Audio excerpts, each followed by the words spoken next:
Hola, ¿qué tal? En el video anterior nos asomamos a la noción de cine de intervención política en Argentina, encuadrándolo dentro del espectro teórico que influyó en los cineastas de los años 60.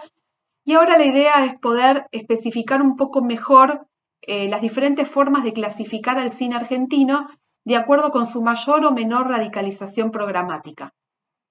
En principio, es importante mencionar a dos autores que son Octavio Getino, por un lado, también realizador, cofundador junto a Fernando Solanas de la agrupación Cine Liberación,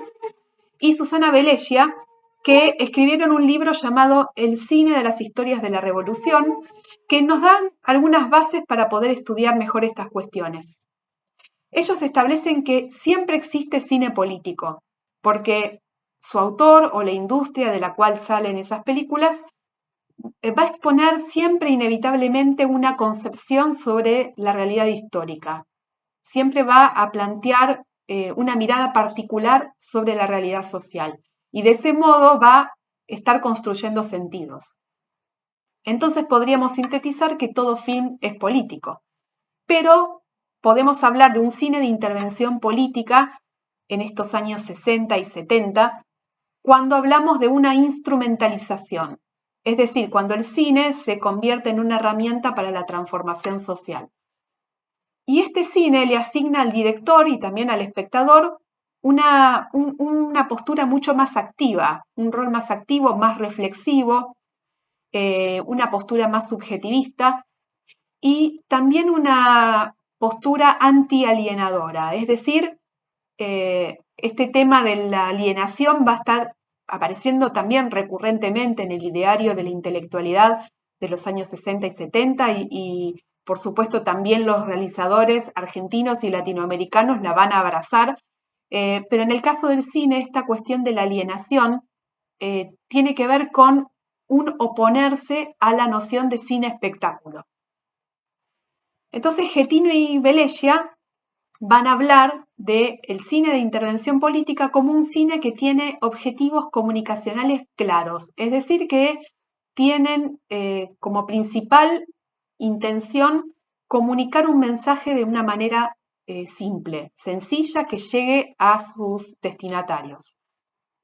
También van a ser películas que se van a divulgar, se van a exhibir en circuitos alternativos e incluso clandestinos, con lo cual van a tener un público bien particularizado, un público más orientado socialmente e ideológicamente. Y son películas que dieron lugar a la reflexión y al debate. Y en este sentido, es muy interesante el caso de la película La Hora de los Hornos de Cine Liberación, que se planteó como una obra abierta, porque durante sus exhibiciones se daba lugar a los debates públicos y las películas se podía exhibir de diferentes maneras, quizás obviando determinadas partes y exhibiendo otras de acuerdo a la necesidad del público presente. También tenemos un artículo de Pablo Piedras que está en este libro, que es un libro coeditado por Ana Laura Lunich y Pablo Piedras sobre cine político y social en Argentina. El artículo de Piedras se llama Cine político y social, un acercamiento a sus categorías a través de sus debates y teorías. Y en este texto vamos a encontrar una muy buena síntesis de las diferentes formas en que podemos clasificar a este cine político argentino y como vimos recién, si todo cine es político, necesitamos hacer algunas diferenciaciones y el texto de Piedras nos permite asomarnos un poco a una posible clasificación que por supuesto está abierta a modificaciones, ¿no? Él va a destacar el periodo que va de 1956 a 1976, coincidentes con el inicio de la modernidad en el cine argentino y con la llegada de la dictadura en la década del 70. Él va a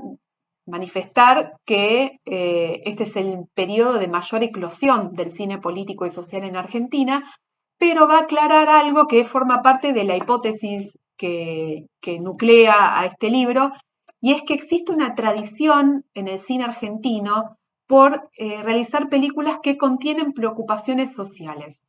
que van a hacerse en diferentes rasgos, con diferentes formas, en diferentes periodos, pero que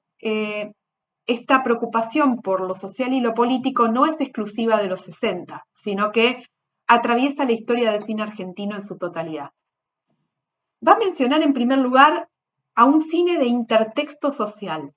que lo ubica desde el periodo silente hasta 1956, coincidente con la llegada del cine moderno. Van a ser películas que tienen una tendencia al realismo y cuyas expresiones ideológicas no son muy profundas, son más bien alusivas, pero que van a empezar a presentar preocupaciones sociales. Y en este tipo de films de intertexto social, Piedras va a ubicar a clásicos como Prisioneros de la Tierra, de Mario Soffici, del año 38, Viento Norte, también de Mario Soffici, del año 37, y en lo que respecta al cine silente, él va a mencionar a Nobleza Gaucha, y podríamos mencionar también una película como Juan sin ropa, también del periodo silente. En una siguiente instancia, ya en la modernidad,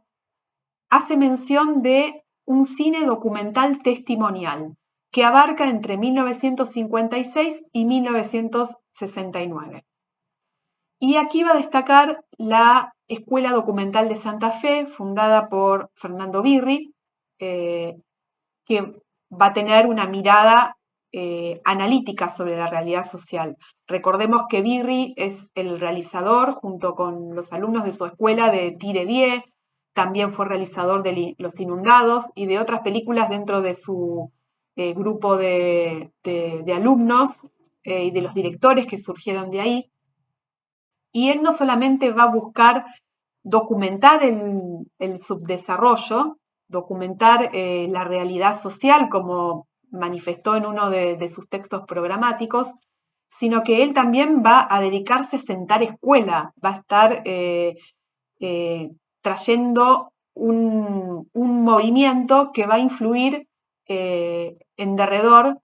y que podríamos decir que es una especie de antecedente de lo que sería muy prontamente el nuevo cine latinoamericano.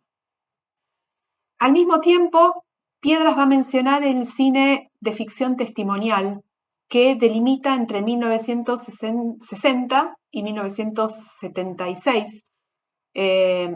y ahí va a distinguir películas de ficción que tienen un acercamiento más directo al testimonio social, como puede ser el caso de Yunco, de Lautaro Murúa, y otras que tienen una mirada un poco más sesgada, pero que de algún modo reflejan el estado de la sociedad, quizás desde un lado más intimista, como son las películas de la generación del 60. Recuerden que en un film como Los jóvenes viejos, que habla sobre las problemáticas de la juventud, el tema del aburrimiento, el tema del trabajo, se hacen alguna que otra alusión a la realidad política del país o del tema del exilio de Perón o de las villas miseria, pero digamos que no hay una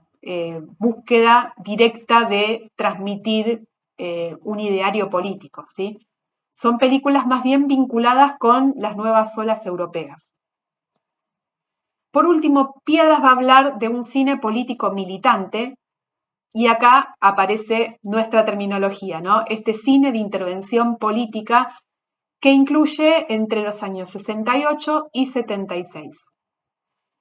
Probablemente el año 68 sea el año emblema en el cine político argentino, ya que es el año del lanzamiento de La Hora de los Hornos, del lanzamiento de su estreno clandestino, digamos, ¿no? Y el año 76 es emblemático porque viene el periodo donde se empiezan a coartar aún más intensamente las libertades de expresión con la llegada de la dictadura. Este cine de intervención política está enfocado en esta instrumentalización a la que aludimos y en la praxis social que fomentaban los intelectuales de la época. Y son películas que tienen, como dijimos, estos objetivos comunicacionales claros, pero que buscan darle preeminencia a esta comunicación frente a la experimentación estética. Sin embargo, esto que acabo de decir es algo que los mismos realizadores decían. Ellos decían que ellos, antes que cineastas, son hombres que están buscando la revolución. Sin embargo, cuando examinamos los films, incluso los militantes, que son los más radicalizados, como La Hora de los Hornos, vamos a ver que hay una experimentación estilística y bastante rica. ¿Sí? Podemos decir lo mismo de otro film militante como Argentina, mayo de 1969, Los Caminos de la Liberación, que fue un film grupal realizado ante la urgencia de registrar los eventos del Cordobazo. Sin embargo, cada uno de los cortometrajes que componen ese film tienen un abordaje estético diferenciado que nos permiten poner en duda este ideario que planteaban los cineastas políticos de que lo que más les interesaba era comunicar el mensaje. Así que bueno, básicamente esto es la clasificación que podemos hacer del cine de intervención política y de sus vertientes más ligeras durante el periodo de la modernidad del cine argentino. Resta hacer lo mismo con lo que sucederá del 76 en adelante, pero en resumidas cuentas esto nos dan categorías generales que muestran la amplitud de manifestaciones que el cine político de los 60 y 70 tuvo en Argentina.